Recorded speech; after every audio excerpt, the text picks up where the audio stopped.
All right. We have hit the 7:30 mark, so I am going to kick it off just for the sake of time. We have four incredible representatives from the Democratic Women's Caucus who will be joining us tonight, as well as you see the two experts also on the screen, Lakeisha Steele from FairVote, and then Wendy Weiser from the Brennan Center for Justice at NYU Law. So they will be joining us a little bit later on in the program, but to kick everything off for tonight, I just wanted to say good evening, everyone. Thank you so much for joining Represent Women for this exciting and important critical event. We know that many of you are carving out this time on a very short notice, and we're really, truly grateful that you're here. My name is Alana Pearson. I'm the communications lead at Represent Women. For those who are new to our work, Represent Women is a national, nonpartisan nonprofit that has spent a decade studying the structural levers of how political systems shape who runs, wins, and ultimately gets represented in our democracy.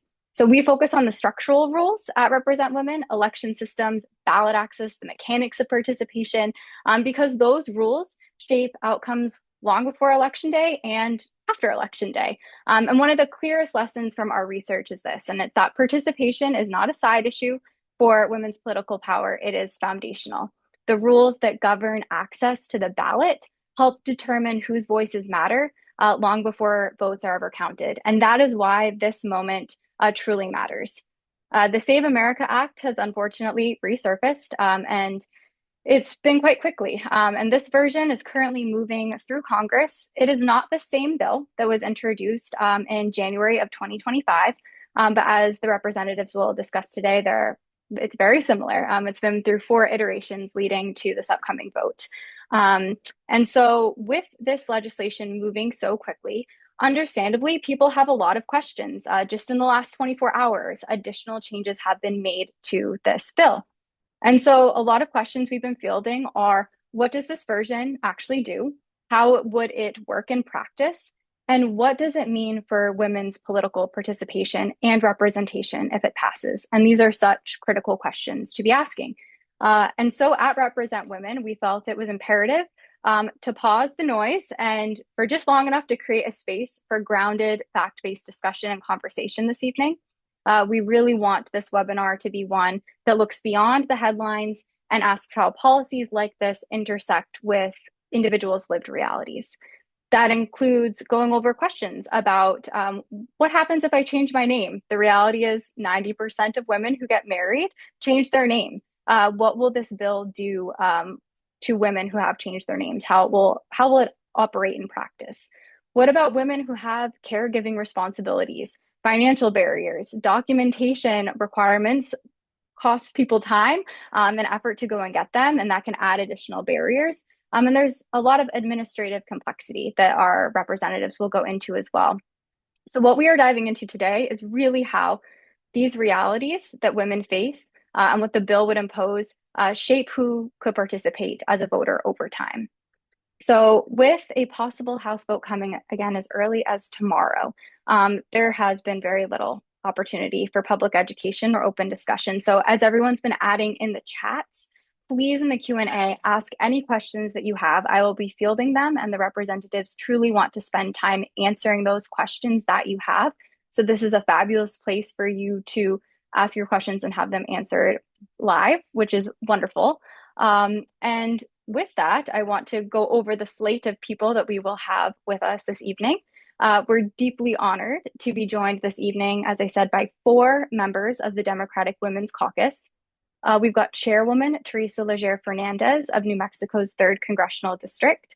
We also have Representative Delia Ramirez of Illinois' 3rd Congressional District, Representative Valerie Foushee from North Carolina's 4th District, and then Representative Nikema Williams of Georgia's 4th District. So we're joined by them today, and then we'll also, as I said, be with 2 of our leading democracy experts and partners in this space who are here to answer any additional technical questions and put their expertise out for you to pick their brains.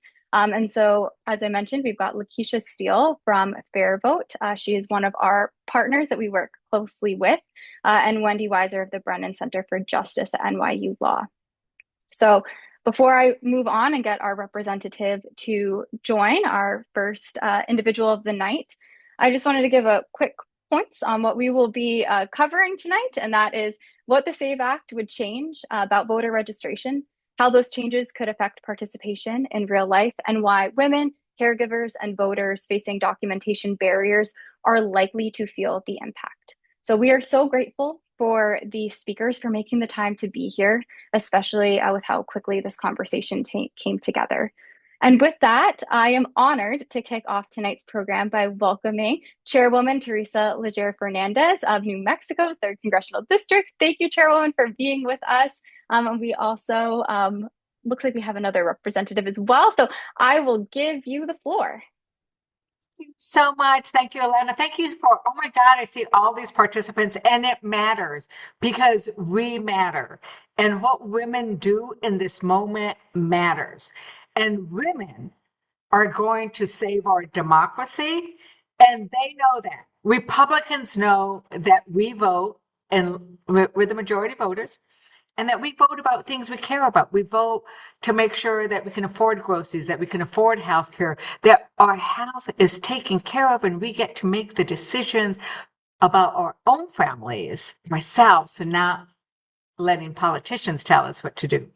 But that's exactly what politicians want to do now, is they want to make it harder for women to vote. They want to make it harder for everybody to vote. Unless you're wealthy, you have that passport. 51% of Americans don't have a passport because they don't have the money to be traveling around the world, right? And they're going to make it harder for everybody but those select few who happen to have all the documents in order to be able to vote. And some of the key things, I just came from the Rules Committee where we debated this. I encourage everybody, what's the Rules Committee? People are saying, well, the Rules Committee is where we debate the bills that are going to go to the floor. So it's where we have, we're just hitting each other. Democrats always win, but we don't have the votes. Unless we rise up together and everybody, wherever you're dialing in from, call your representative and tell them, we don't want this law, because it will make it harder to vote. Now they're saying, oh, married women, don't worry. We'll have you sign an affidavit. You're going to have to go gather all those documents, pay all that money. And when the name doesn't match up, they'll let you sign an affidavit. I said, one friend said, what's a David? Like, who comes before David, right? Affidavit, right? They're going to make it harder. If you are a woman in my district, which is a large rural district, you're going to have to drive maybe 5 hours to go register in person. You can no longer register online like you can do in many states. They're going to take away that right from you. And if you have to go register in person at a county clerk's office, that's Monday through Friday from 8 to 5. What woman can take 4 hours, can take 3 hours, can get all that time to gather all that documentation to go register to vote? Who's taking care of the kids? Who's taking care of the kids? Who's going to pay for your gas? These are the kinds of things that we keep raising with them. It's about registration to vote. And somebody took out their ID today. Oh, I mean, one of the Republicans says, I use this ID when I go and buy my liquor. We should do it then. You cannot use that ID to register to vote. Maybe you can go buy a bottle of wine with it, but you can't use it to register to vote. And that's the problem. Now, the great thing that we pointed out tonight is that Kansas actually tried this back in the early aughts. They actually implemented one of the most restrictive voter registration laws in the country. They did exactly what they're doing here, required proof of citizenship, birth certificate, or passport. That's it. Guess what? 13% of citizens living in Kansas were not able to register to vote when they tried. 31,000 United States citizens were denied their right to register to vote. The Republican Secretary of Elections said it was a political fiasco because so many people were denied the right to vote. And Kansas looks like Kansas, but what about places like that Delia and I represent? Places where there's a lot of Native Americans, there's women of color, people of color, those places that have a lot of folks who just don't travel internationally. They're going to be the hardest hit. So right now we have the ability. We're going to go and vote in rules tonight. They will vote it out. We, tried to shame them, but they think one illegal person voting is worth kicking. In the example of Kansas, 33,000 people off the rolls and ineligible to vote. We think that's bad math, but they're going to come vote it out. And then we will likely end up on the floor tomorrow debating this, tune in, and then there will be a vote likely tomorrow or the latest Thursday, but I think the vote on this will be tomorrow. So call your people, call everybody you know. And now I want to turn it over to, do I get to introduce my amazing chingona, like warrior woman from Chicago, who always fights for these issues. I'm going to turn it over to Delia Ramirez from Chicago, Illinois. Is that what I'm supposed to do, Alana? Delia, take it away. Thank you so much to our DWC chair, the other chingona, Teresa Fernández, for bringing us together to talk about how the Save America Act is not saving anyone. As a matter of fact, as what you just mentioned, it's a direct attack on women and the right to vote. Look, let's be pretty blunt here. Republicans seem incapable of accepting that non-citizens cannot vote. That is the law already. And non-citizens do not vote. That's actually the fact. In an analysis of the Heritage Foundation of more than 20 years worth of data, the conservative organization, which, fluffs everything, but they were only able to find 77 instances over 20 years in which non-citizens voted. That would be less than 4 a year each year for 20 years. So keep that in your back pocket when they keep saying, oh, they just want to make sure that undocumented people vote. Heritage Foundation couldn't find more than 77 over 20 years. But Republicans have decided that if they use lies, if they use fear and disinformation, they can create the pretense to pursue their ultimate agenda. And you know what it is, ultimately. To intimidate and suppress the votes of anyone who threatens their extremist, unconstitutional, white supremacist, authoritarian agenda. It was a mouthful, but this is who they are, and this is what they do. Because Republicans made up a problem and have proposed a solution that makes it one big, expensive pain in the for working people, for women, for students, and indigenous people to be able to vote. And look, in a time when families are already facing a crushing crisis of affordability, they're making it even more expensive for people to vote.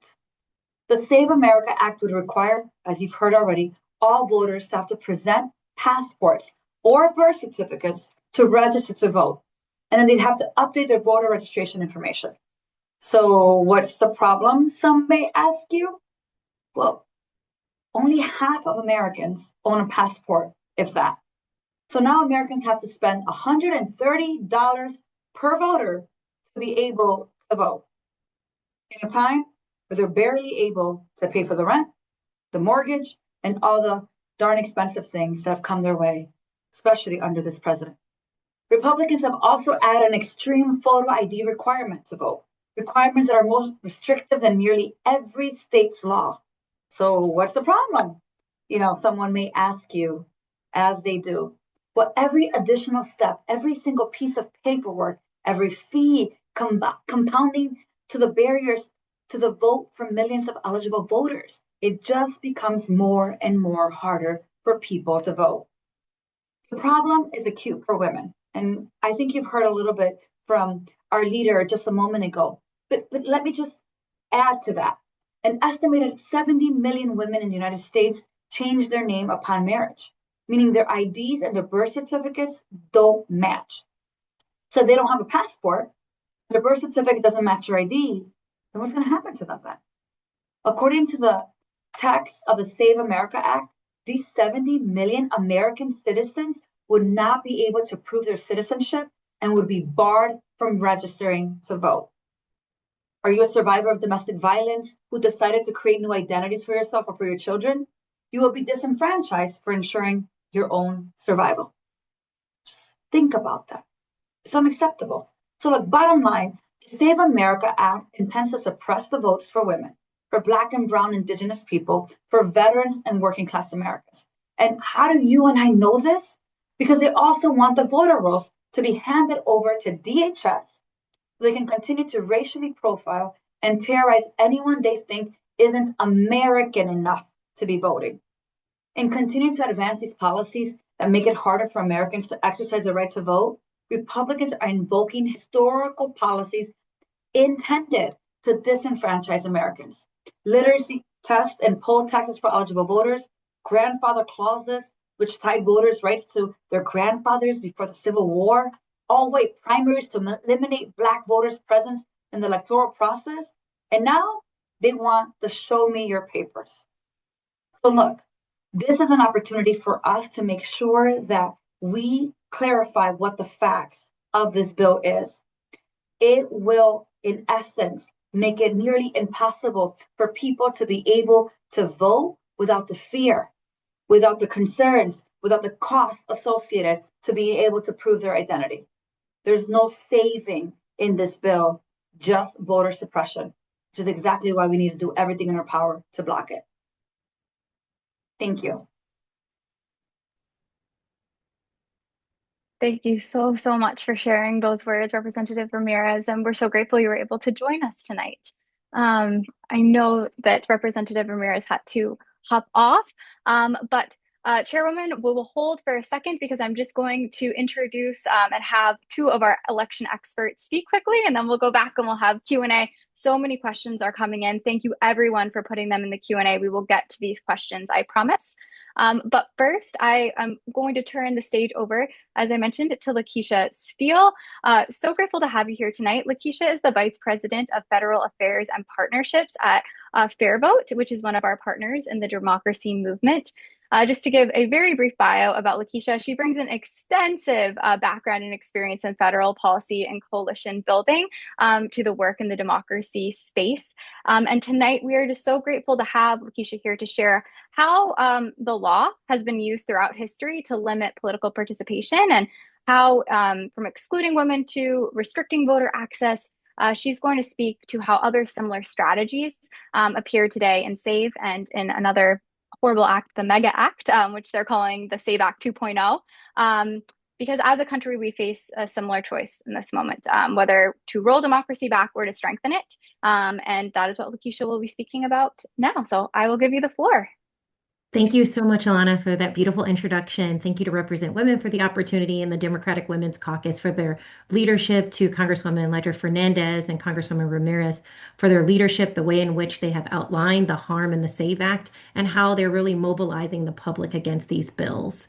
I want to begin by centering us in history. I'm a person that believes that history should always be a guide for our way forward.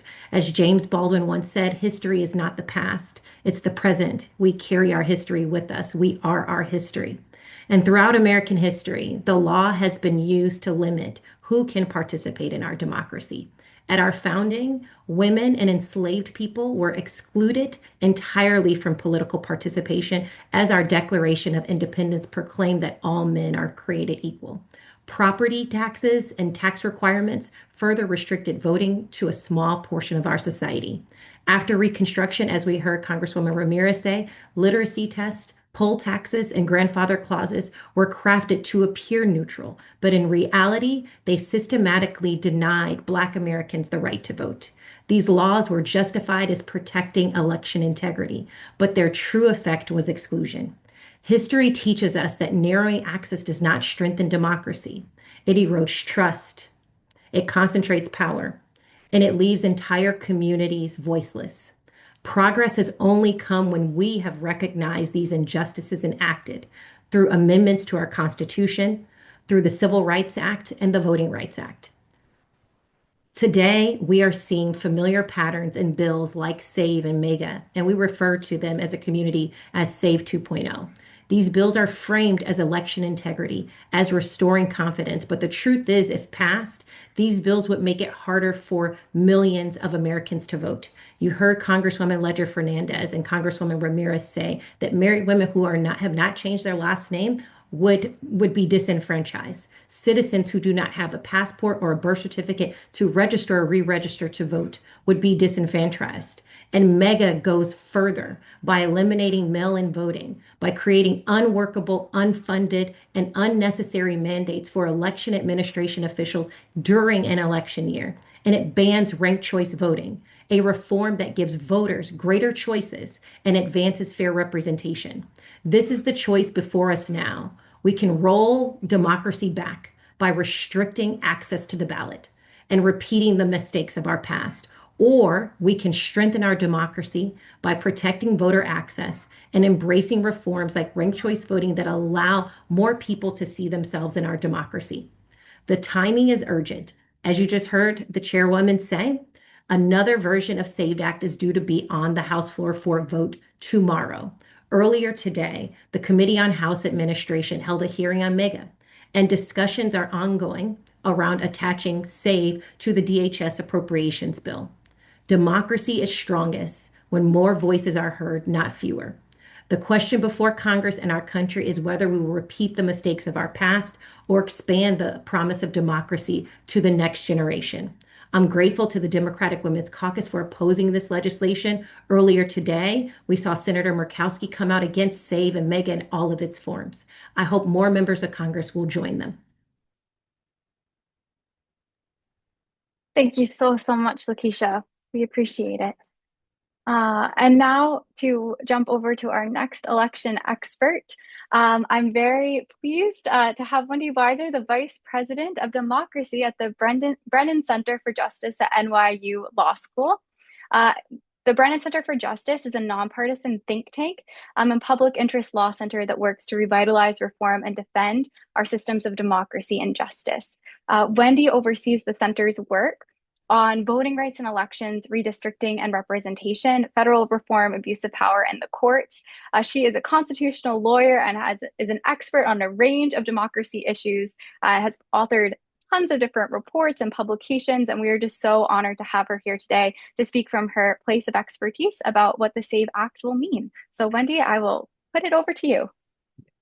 So thank you so much for hosting this. Thank you to all the members of Congress who are standing firm and to everybody who's tuned in, because this is really important. I'll add, so much has been said that that really is the most compelling things to know, but I wanted to add a couple of additional pieces of context.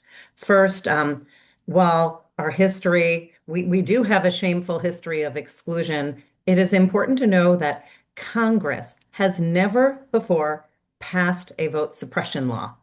If Congress does this, this will be a radical step backwards in our history, and something that has never happened before.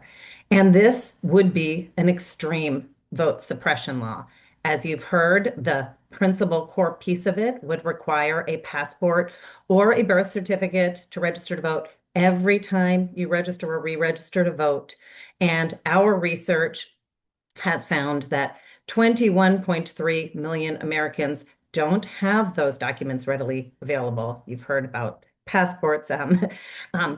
Only half of Americans have those. Do you know where your birth certificate is or your passport? Can you produce that readily? Do you have it with you every time you register to vote or every time you want to engage with the government? Another really critical thing to know about this bill is it requires you to register in person. That is another massive step backwards. Congress has provided previously for mail registration. There is online registration in many of our states, automatic voter registration. Actually, in order to show these documents currently in the radical version of the bill that is currently being voted on, there is an in-person requirement, which would also append all other forms of registration. It also threatens election officials. It's not just an unfunded mandate. It actually threatens them with criminal penalties if they accept a registration without what they think is adequate proof of citizenship. That is also really dramatic change and something we've never had in our law before. So this is a really dramatically bad bill. The core thing you need to know is it would exclude millions of Americans, eligible citizens, from participating. The It is not a voter ID bill. It is a show me your papers bill. When they add additional very restrictive voter ID provisions, that doesn't change that core requirement that they are driving. And I want to just float some context, another reason why you should be really concerned about this push right now. This is happening at the same time as we are seeing a real unprecedented national push by the federal government to try to meddle in elections, to try the president only recently on multiple occasions has called for the Republicans to take over elections. We have seen news after news of massive federal incursions in elections. We have an upcoming election. They have been, and there is, in the context of an effort to try to interfere in elections and try to stop people from voting, this bill is being pushed as part of that broader campaign. So I encourage folks to speak up. There's a vote in the House tomorrow. I would not limit your advocacy to the House, the Senate. Your senators also need to hear from you. This is something that would hurt women, would hurt all Americans, and we need to stop it in its tracks. Thank you so much, Wendy. And as was mentioned by Chairwoman Ledger Fernández, that the Brennan Center has been cited and used. So we're incredibly grateful to have the Brennan Center with us this evening. So pivoting back, I know we also have additional representatives. I know Chairwoman, you're here, and it looks as though we may have Representative Foushee also on the line. I'm not sure, but we can. Oh, amazing. Thank you so much for joining us. I can give you the floor next to introduce yourself and share whatever you would like to. Well, good evening. Thank you for the opportunity to be with you all this evening. I am Congresswoman Valerie Foushee. I'm the federal representative for North Carolina's 4th Congressional District, and I'm grateful for the opportunity to join you for this critical conversation on what is happening in our democracy and what is at stake for women and voters across our country. As you've heard, tomorrow the House will vote yet again on the Save America Act. And I want to emphasize the word again, because this is the 3rd iteration of this harmful bill. Versions of it were pushed in the last Congress and failed after widespread public opposition. But instead of listening to the people of this country, Republicans came back with something even more extreme, more restrictive, and more dangerous for voters. Our Republican colleagues are attempting to brand the SAVE Act as a voter ID bill. But let us be clear, this is basically a modern day Jim Crow bill that suppresses the voices of millions of eligible voters and communities that are already feeling barriers to participation. Women are among those that will be hit the hardest. An estimated 69 million women in our country have changed their last name, as you heard from my colleagues, and many do not have documents that reflect their current legal name. Under the so-called Save America Act, these women will face new requirements and red tape just to register to vote. Furthermore, states will have the ability to set their own processes, adding to the confusion and making the system even harder to navigate. This bill would also eliminate the ways that most Americans register to vote today. Online registration, registration by mail, and registration at the DMV would no longer be available. In many parts of the country, people will be forced to travel long distances to reach an election office with limited hours just to complete what should be a basic civic duty. And furthermore, this bill will give DHS Secretary Kristi Noem the power to monitor voter rolls and potentially purge eligible voters nationwide. In my home state of North Carolina, we have already seen citizens wrongly flagged last year in the Griffin Riggs case. Now the stakes are even higher. As a Black woman, I have seen this playbook before. Voter suppression is disguised as security, complicated with unnecessary paperwork and accompanied by intimidation.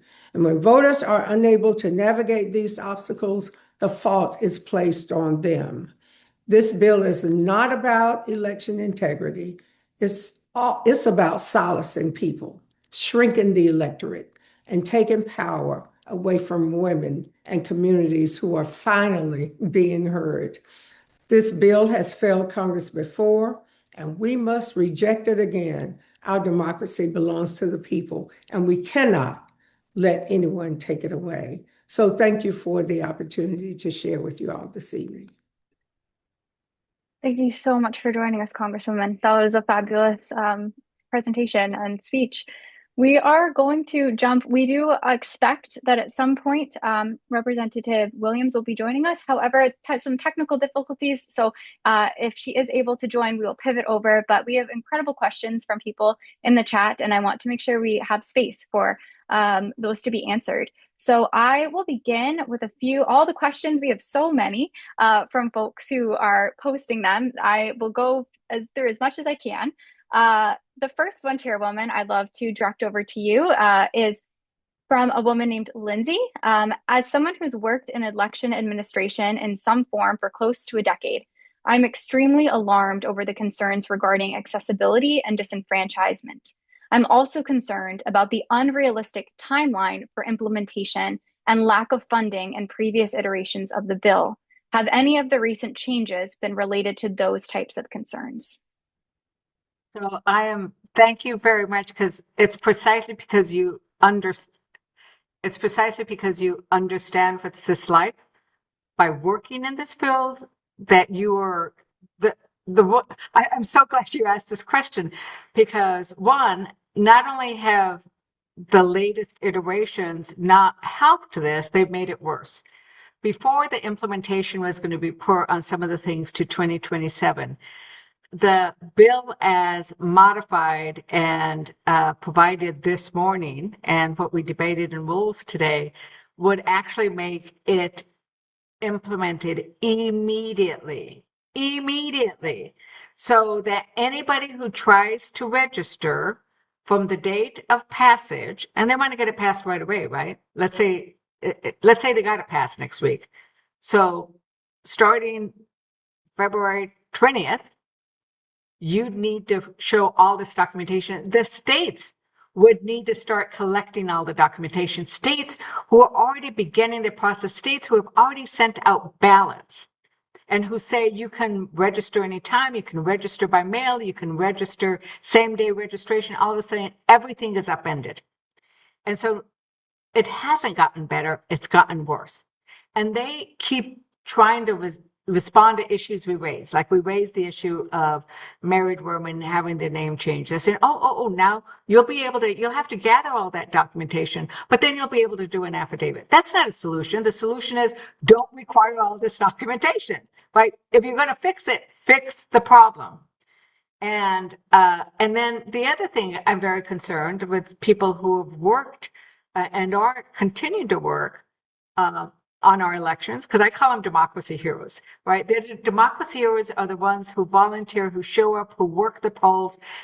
If they make a mistake, an honest mistake, they accept an old passport, they could now be liable. So who's going to want to work the polls? So I liked the way some of our panelists talked about that this bill, the SAVE Act, doesn't sit in isolation. It sits with all the other bills that are intended to undermine our election integrity. They're intended to undermine our faith in democracy and to limit the number of people who can vote, not expand it. Ranking Member Joe O'Malley did a great job of contrasting what we're trying to do in the Freedom to Vote Act, which is expand the ability of people to vote, especially people of color, Native Americans, on and on, versus what they're trying to do, which is restrict it. What I said this morning in a press release is the SAVE Act, the only thing the SAVE Act is going to do is try to save the Republicans' butts, because they're going to lose in November. because women don't like what their policies are doing, right? Women are not supportive of their policies, which restrict our access to healthcare, which are making everything more expensive. They're going to vote on allowing Trump to continue with his tariffs in a few minutes. We're going to be called to vote. Women are upset about that.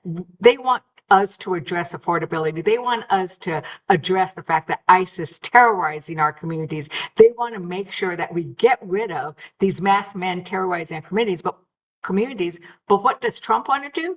He wants to send those same ICE masked armed men to threaten and intimidate our voters on election day.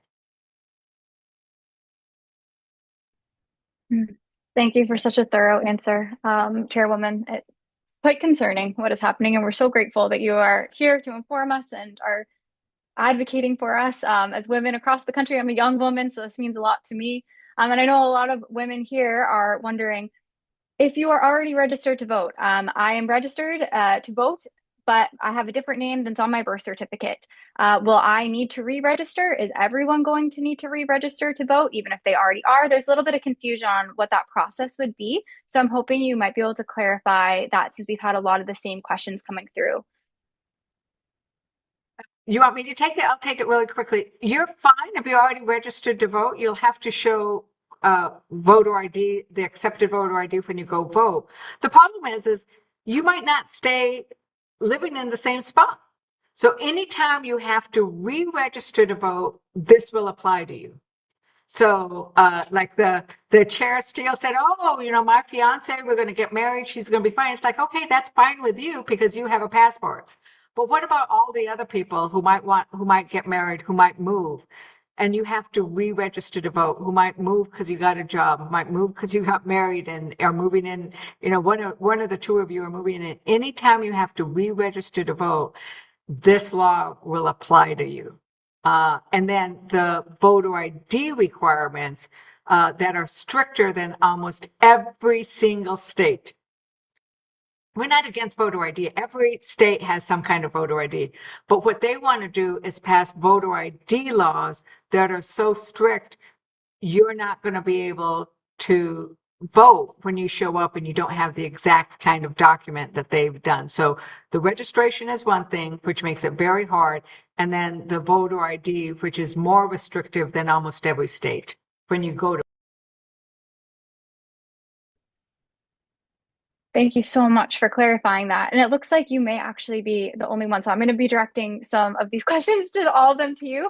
But the next one I have pertains to military voters, particularly overseas. Someone's asking, how is this going to impact them?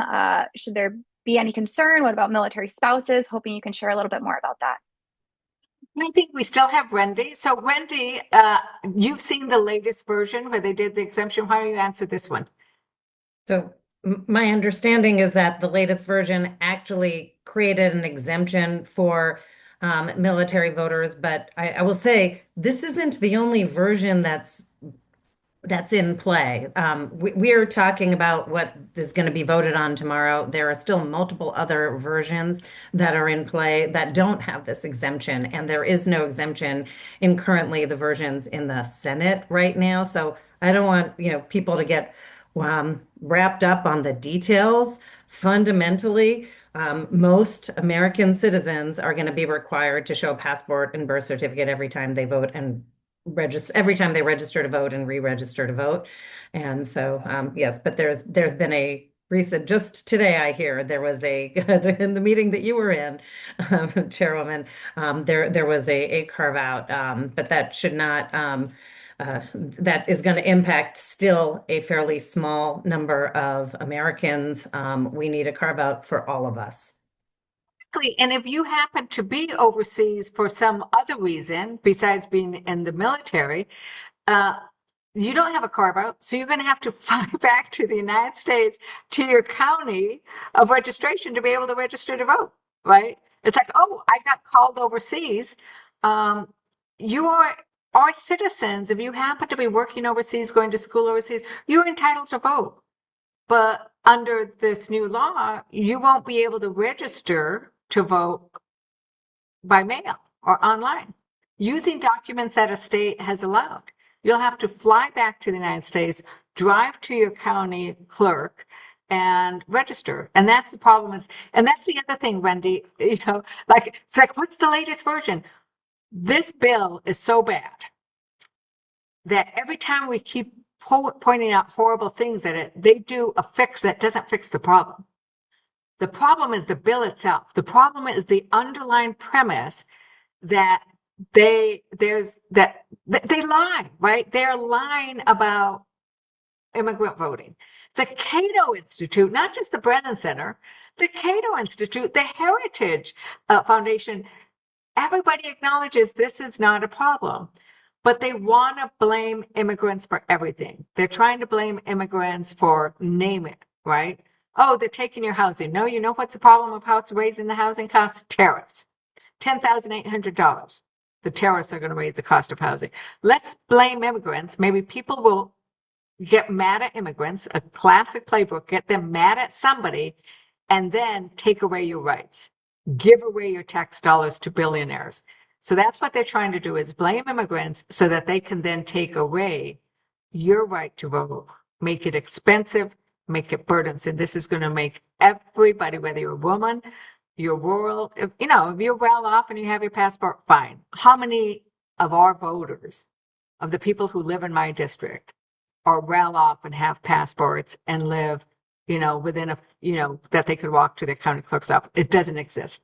Caregivers are going to have a really hard time with this bill. And we are going to run out of time because I got to go vote against their tariff rules. So we can maybe we can make time for 2 more questions, and Wendy and I can go back and forth on them. Perfect. One question that keeps coming up pertains, the word I'm seeing is poll tax. And one question just came through saying that I've read a bit about the voter ID requirements, like a passport, that looks like a poll tax because it costs you to get one, which violates the Constitution. Does requiring a valid driver's license with address and name fall into this category? Hoping you can share a little bit more about this, either of you.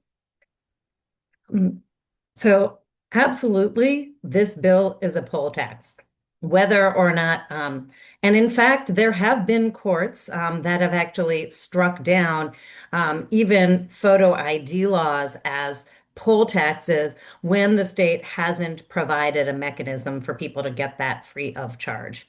And right now, Americans can't get a passport free of charge. And for the many Americans that don't have a passport or a birth certificate readily available, that is going to cost quite a bit of money and resources.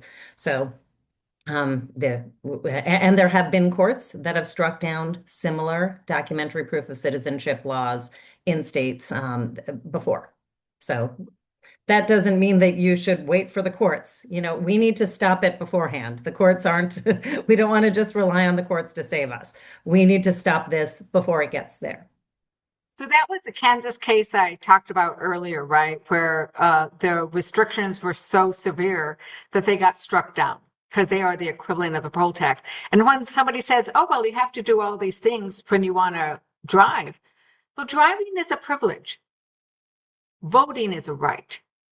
And as our wonderful Teresa said today, echoing the same way, it is a sacred right. And when they are making voting expensive and difficult, it is unconstitutional.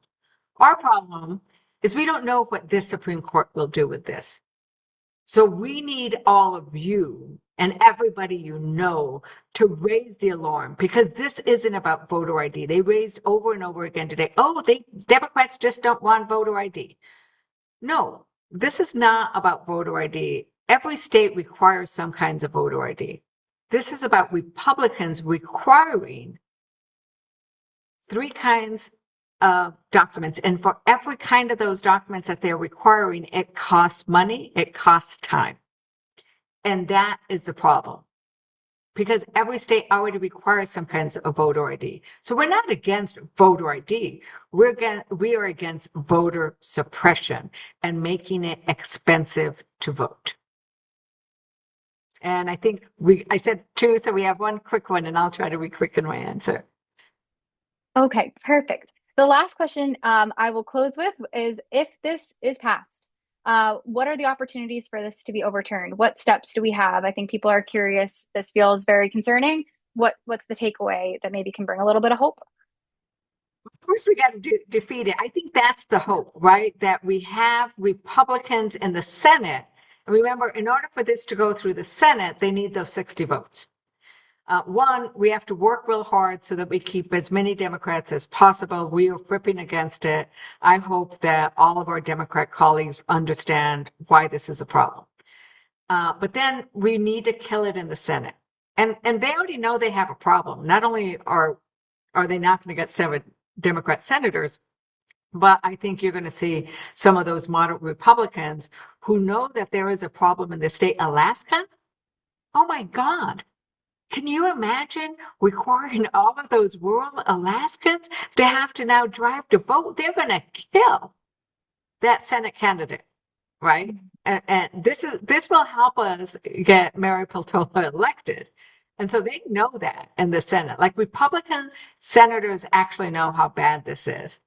But remember, the House are terrified of Trump. Most House members are terrified of Trump. They're worried about the fact that he'll primary them, that he'll attack them. We had Chair Stiles was afraid to say that President Trump won Minnesota. He could not say that today because he is terrified of Trump going after him. So what we need to do is put the pressure on. I don't want to talk about what we'll do after. Let's stop it now. Let's stop it. And we've stopped other things. The power of the people is reserved to the people. And you're the ones who have that power. As Dolores Huerta always says, who has the power? The people have the power. What kind of power? People power, right? And that's how we killed the public lands bill. That's how we've stopped ICE funding. That's how we are going to put pressure on to stop this bill.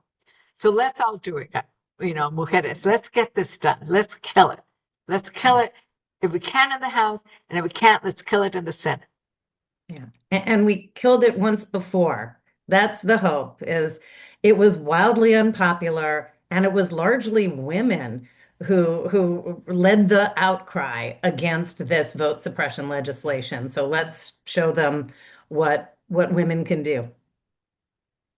Amazing. Thank you so much, Chairwoman. Bye-bye. All right, so we have Wendy staying on for a couple extra minutes to answer some additional questions. So I'm going to jump, Wendy, to how is this legal? Someone's asking, doesn't this usurp the state's rights? Could you explain a little bit more about how this all is working? So actually, the Constitution does give states the authority to regulate elections, but it also gives Congress the authority to pass national laws, national standards for elections and voting.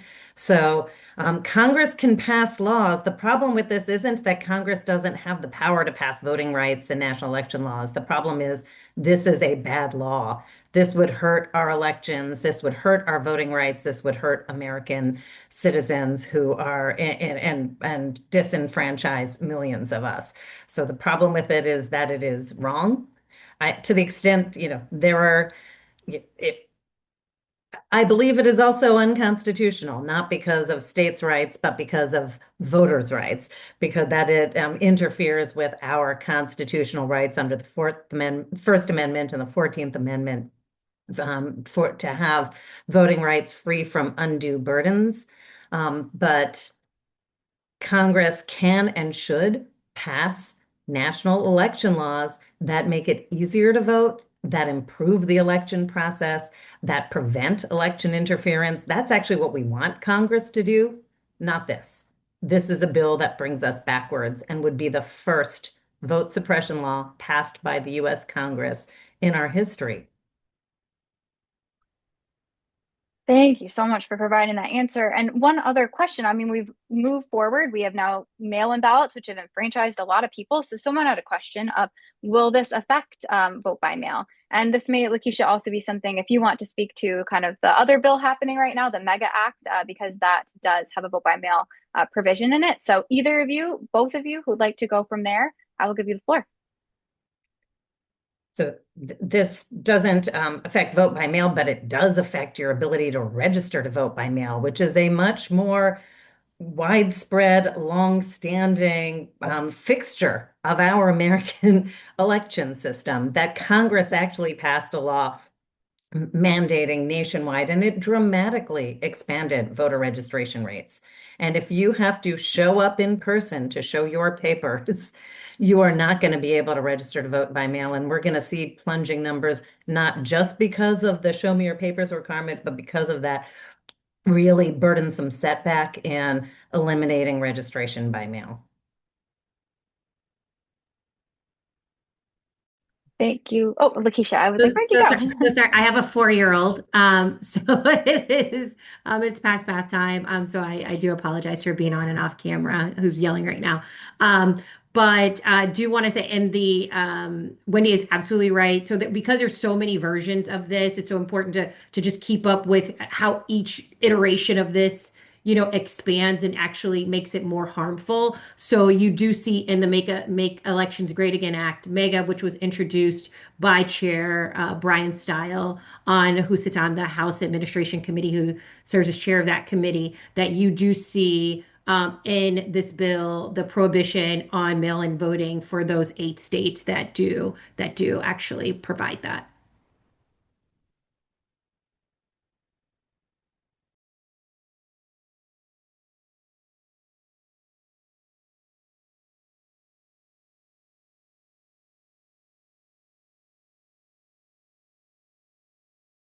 Thank you for whoever said I was on mute. Apologies. I was saying we have been fielding a lot of questions on whether there are any documents that we have messaging regarding the MEGA Act and the SAVE Act. I am pleased to say that we do have messaging documents, so those will be shared out. There's also a Ms. Magazine piece that we put out earlier this week that has a lot of these great points in it as well. So we will be sharing that to anybody who registered for this webinar. All the resources that we have shared during this presentation will be sent to you. So you will have access to that. If anyone else, either of you, have additional resources that you want to direct any of our speakers or our listeners to, feel free to jump in, Wendy or Lakeisha, to add any additional direction for our folks. I would just, add, I see there's, lots of comments about, what is the bill, what if the bill is passed? Like the time is now, to act. You just heard the Congresswoman, Teresa Ledger Fernandez, explain that the bill was in rules. So there's a whole process to this, but at the risk of sounding wonky, when you see bills start to move that go from a hearing that then go to rules is what determines, there's debate on the bill that then determines the rule in which the bill goes down to the floor. So the time is now to raise your voices to your members of Congress in the House to oppose this legislation. You also heard Wendy say, do not stop there. Also reach out to the Senate. We are beginning to see bipartisan members of Congress speaking out against this. Earlier today, Senator Lisa Murkowski of Alaska said that she opposed SAVE and MEGA in all of its forms, in which she sees it purely as federal overreach. She's really bringing that federalism argument from that perspective. And so we just encourage you to not allow this bill to overwhelm you, to begin to think, what if this passed tomorrow? Well, it doesn't have to. You can actually reach out to your members of Congress to oppose these bills right now.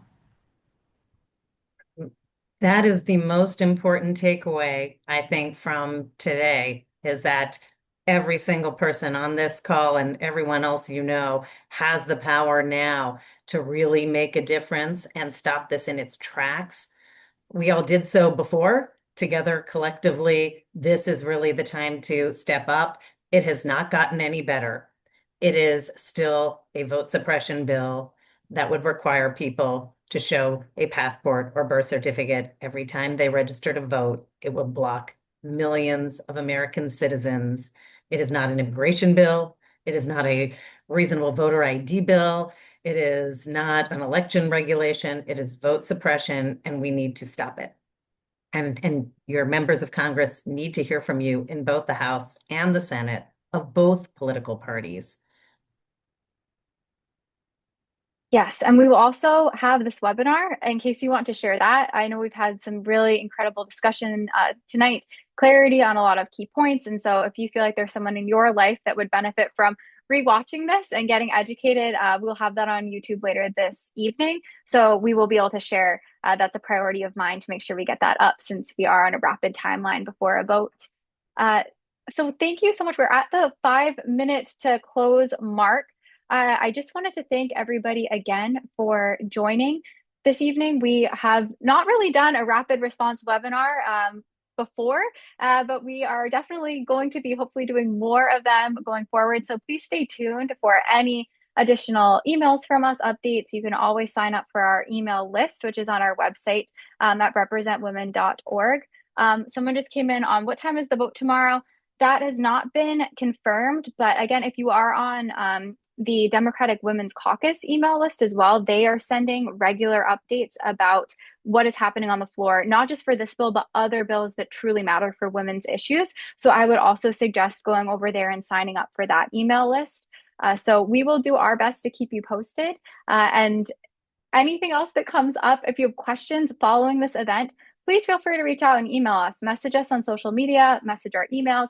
We are here to be a resource. As a nonpartisan organization and a research hub, we will dive into some of the weeds of questions that you have and really try and get answers for you. Our whole goal at Represent Women is to help women across this country be better represented and hold more political power. We are not at gender balance. Our goal is hopefully in my lifetime that we will get there. But bills like this really bring us back, and women's political power is on the line. So thank you all for being here and for supporting the work that we are doing, and onward for all of us. So thank you so much. I will leave the chat open for just a couple minutes. If more questions want to come in, that's kind of something we do at Represent Women. We don't want to boot everybody off. So I will be here for a couple more minutes. Nice to meet you all from all pockets of the country.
Lakeisha, Wendy, have you included your links in there to any of your websites or people in case they're still here, if you want to add anything there, just so they can find you?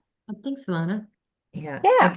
I don't think we can get to everyone with our, but Oh, just like a website page for more research opportunities. I know we've included links in there, but for the Brennan Center, for people who might not know who it is. yeah.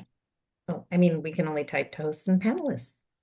Oh, let me make you a co-host for this last 30 or so seconds. Apologies. But we will share additional materials with you guys as you start sharing it with the rest of your audience here. Things that people can use too. videos, links, ways to write to members. I'm happy to research. We're happy to Amazing. share. I know that people don't always know where to go, so that's what I love about webinars like these and partnerships like ours, where we can really help raise Yeah. awareness of where people can get good, accurate information. Wonderful.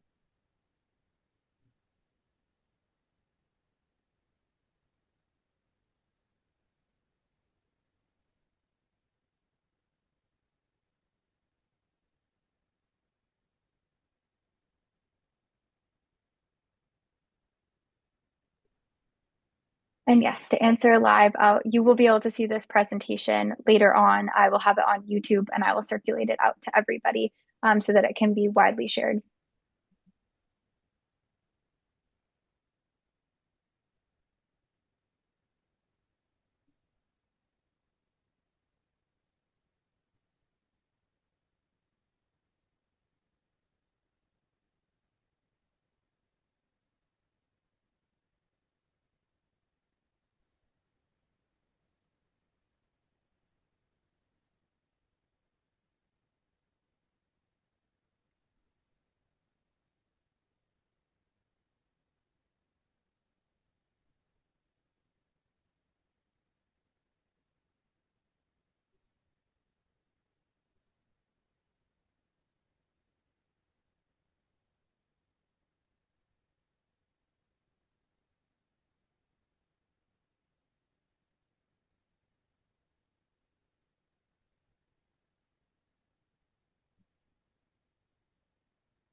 I know members of my team are just answering a couple more questions in the Q&A for ones that weren't answered. So we'll stay on for just a minute longer so that we can get as many of those answered for people who are still here.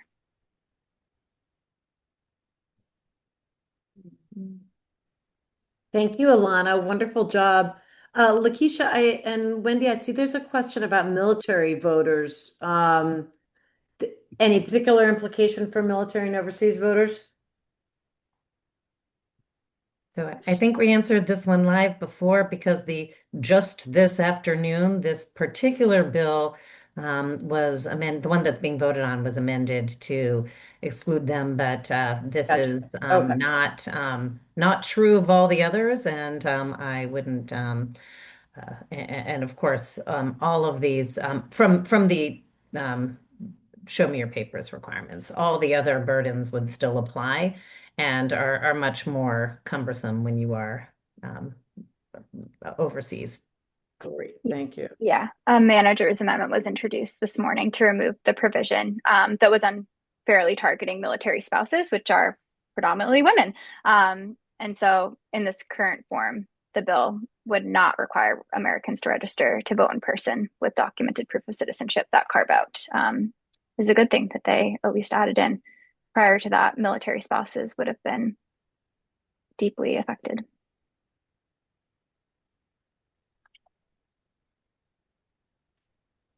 Wonderful. Great. Well, thank you guys for sticking around and answering so many questions. Any parting words, Wendy and Lakeisha? I think I tried to answer for the questions that weren't necessarily because Wendy and the Oh, Congresswoman covered a lot of this actually. So I was yeah. trying to go Yeah, and through and some were combined. do the Yeah. questions. One thing, Wendy, that did come up is what about senior citizens? They were wondering, what if I'm not renewing certain licenses? Can I use my Medicare card? Are those allowed? Was something that had come up. Not as documentary proof of citizenship. That is passport, birth certificate. Yes, older Americans are going to have a much more difficult time with those requirements. That is, it will be much harder to find those documents and renew those documents. So yes, that is a particular burden for older Americans. I'll also add, and I didn't mention this earlier, this our research is very clear that this show me your papers requirement would hurt. It hurts all Americans of every demographic, but it would disproportionately harm Americans of color in a significant way, and that's another wrinkle here, as well as younger and older Americans. Yeah, this morning at the Mega Act hearing, it was raised like, what if you're a student and you can't go to your, polling place and use your student ID anymore? As a proof of that. And so there were a couple questions this morning on that resonated. So I wanted to include that in the conversation tonight. All right. Well, I know we've dwindled down in our participants. So Cynthia, are you still working I'm on good. it? Okay. It always hurts when it like ends too quickly, but I think we've given enough grace period for people to say their final farewells and thank yous and shouts of appreciation. So thank you, thank you, thank you. Yes, and for anyone who's still here, I don't know if you got to meet Cynthia, but this will be part of the recording. But Cynthia is our fabulous founder and executive director of Represent Women, and she is a trailblazer in her own right, and it does incredible work for women's representation and has for her entire career. So it's an honor to work on her team and to be part of Represent Women, this beautiful organization she created. So here is Cynthia. Thank you. It's a big, my favorite hashtag is teamwork makes the dream work. And that is certainly no more true tonight than tonight. So let's, I guess, keep working, fighting the good fight, as we know we are instructed to do. Exactly. Well, for everyone onward, let's keep up the good work as women, bringing our country in the right direction. And with that, I will officially close the webinar for this evening. Thank you all for attending and for our speakers. It was such a lovely night, and we're so grateful to have you both. Thank you, Alana. Thank you, Wendy. Thank you, Lakeisha. Thanks, everyone. Take care. And good night to your 4-year-old. Thank you, Wendy.